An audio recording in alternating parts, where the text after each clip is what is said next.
Hello বন্ধুরা, কেমন আছো তোমরা সবাই? সুপর্ণা মাল্টি ব্লগে তোমাদের সবাইকে স্বাগত জানাই। সবার হোলি খেলাও হয়ে গিয়েছে আর তার ভিডিও দেওয়া শেষ।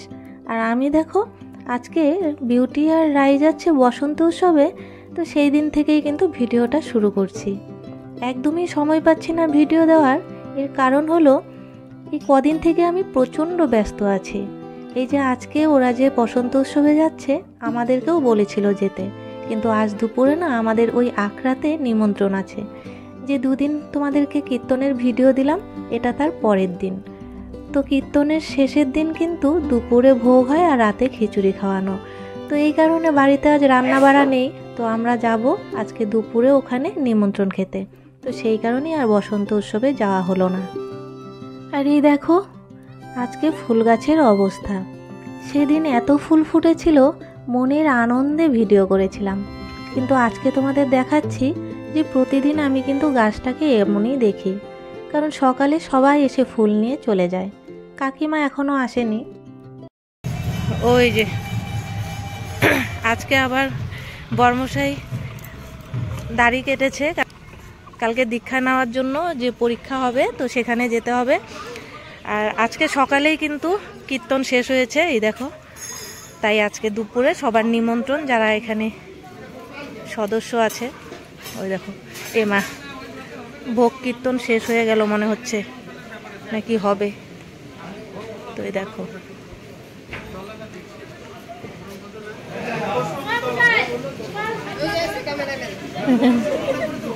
হয়ে গেছে কীর্তন। হ্যাঁ কীর্তন শেষ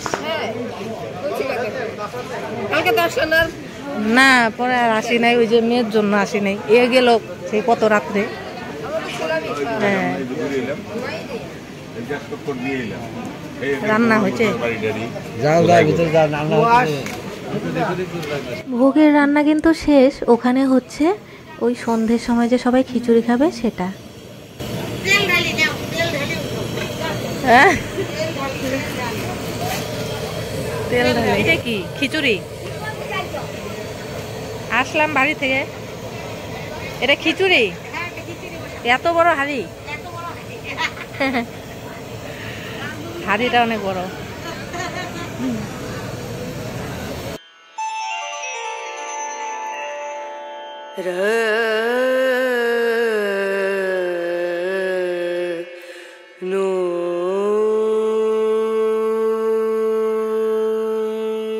এই যে চলে এলাম মন্দিরে, দেখো কি সুন্দর পারস পেরে ভোগ নিবেদন করা হয়েছে।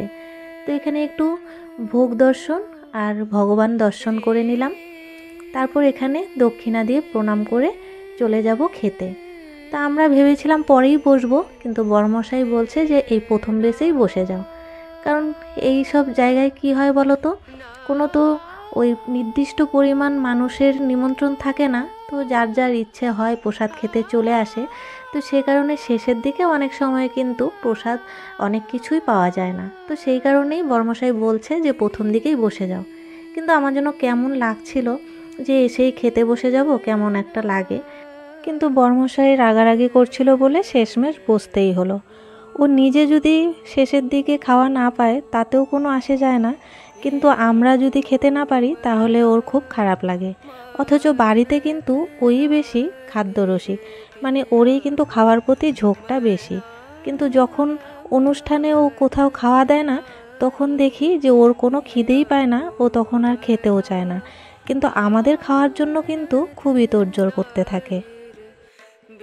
আর এই দেখো ওর কথা মতো প্রথম দিকে বসিনি, কিন্তু ওর রাগারাগির জন্য পরে বসেছি বলে এই যে সবার খাওয়া হয়ে যাচ্ছে, আর আমাদের এখনও কিন্তু প্রসাদেই পড়েনি থালায়। আর এই দেখো পরে না অন্য একজন এসে আমাদের প্রসাদ দিয়ে গিয়েছে। আর এই যে এখন এসেছে উনি ডাল দিতে।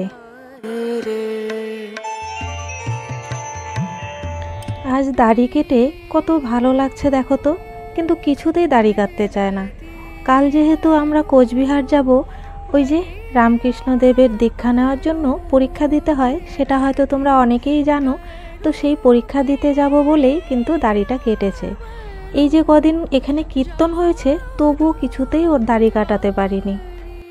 আর এই দেখো কেমন অন্ধকার হয়ে এসেছে, এখন কিন্তু দুপুর। তবুও সবাই ফুল হাতা ড্রেস পরে আছে।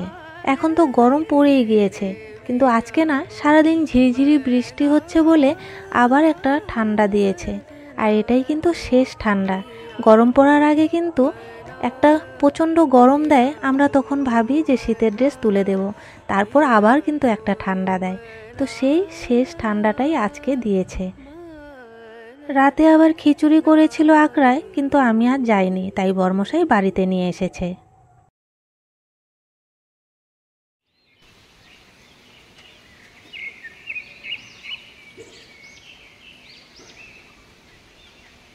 পরের দিন একটা মিষ্টি সকাল দিয়ে দিনটি শুরু করলাম।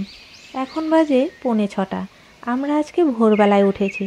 তোমাদের তো এর আগেই বলেছি, আজ আমরা রামকৃষ্ণদেবের দীক্ষা নেওয়ার জন্য কোচবিহার রামকৃষ্ণ মঠে যাব পরীক্ষা দিতে।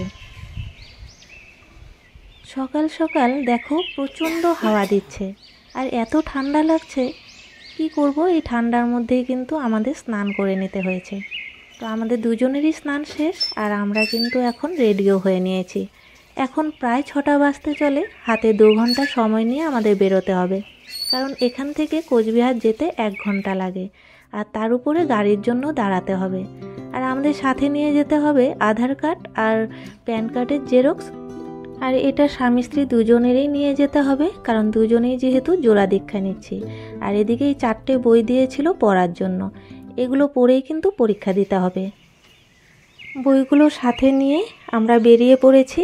আর এই দেখো সকালে এত ঠান্ডা লাগছে, তাই ফুল হাতা সোয়েটার আর এই চাদরটা পরে নিয়েছি।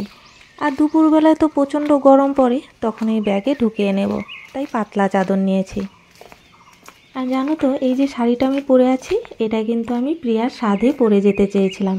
নতুন শাড়ি, তাই আঁচল সেলাই করতে দিয়েছিলাম, কিন্তু সময় মতো আনতে পারিনি বলে সেদিন পরতে পারিনি। তাই ভাবলাম আজকেই ভাঁজ ভেঙে শাড়িটা উদ্বোধন করি। এই দেখো আমরা কথা বলতে বলতে হেঁটেই চলে এসেছি বাস স্ট্যান্ডে। ওইটাই যাও, ওইটাই।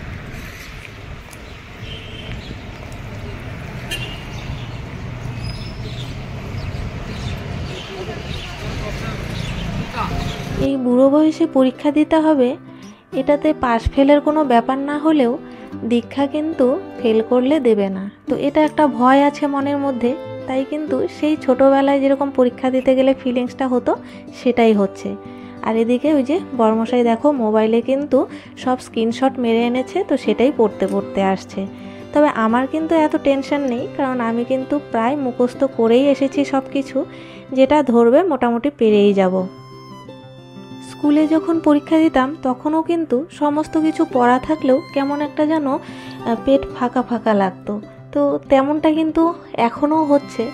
জানি যে আমি প্রশ্ন ধরলে পারবো, কিন্তু তবুও কেন জানি না একটু হাত পাগুলো কেমন কেমন করছে। নিশ্চয়ই বোঝাতে পারছি তোমরা যারা পরীক্ষার সময় এই সিচুয়েশনে পড়েছো, যেটা এখন আমার হচ্ছে।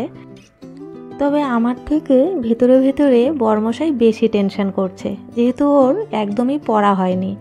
মানে একদম বলতে টুকটাক পড়েছে, কিন্তু তেমনভাবে পড়া হয়নি। এই 3 দিন ধরে কীর্তনে এত খেটেছে যে ওর কিন্তু বই নিয়ে পড়ার সময়ই হয়নি। তো এই টেনশনের মধ্যেই এসেছি। ও বলছিল যদি দীক্ষা না হয় তাহলে কি হবে, আজকে পাস ফেল যাই হবে তারপরেই বলে দেবে যে দীক্ষা হবে কি হবে না। তো চলো দুরু দুরু মন নিয়ে এগিয়ে যাচ্ছি ভেতরে।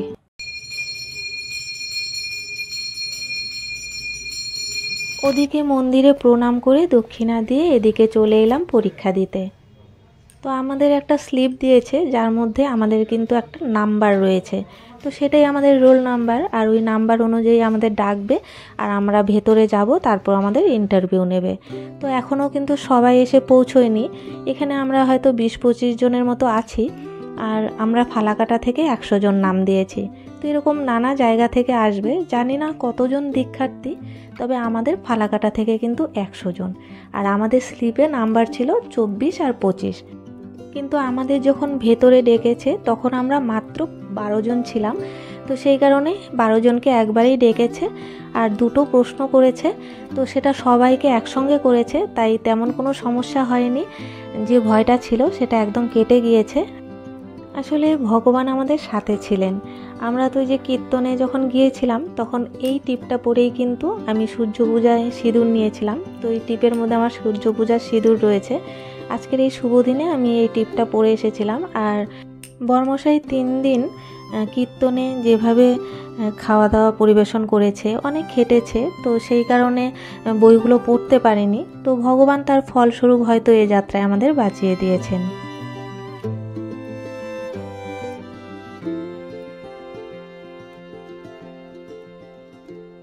সেই সকাল 7টায় বেরিয়েছিলাম বাড়ি থেকে।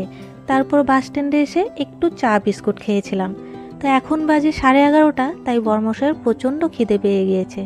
আমার এখনও তেমন খিদে পায়নি, আমি বলেছিলাম ফালাকাটা গিয়েই খাবো, কিন্তু বরমশাইয়ের নাকি প্রচণ্ড খিদে পেয়েছে। তো শেষমেশ এখানেই খেয়ে যেতে হলো। কোচবিহারে প্রচুর হোটেল রয়েছে, কিন্তু আমার কোনোটাই পছন্দ হচ্ছিল না।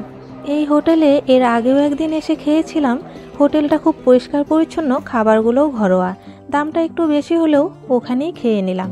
তারপর টিকিট কেটে উঠে পড়লাম বাসে। বাড়িতে এসে বিকেলে মেয়েকে টিউশনে দিয়ে এসেছি। তারপর সন্ধ্যের সময় চলে এলাম বিউটিদের বাড়িতে।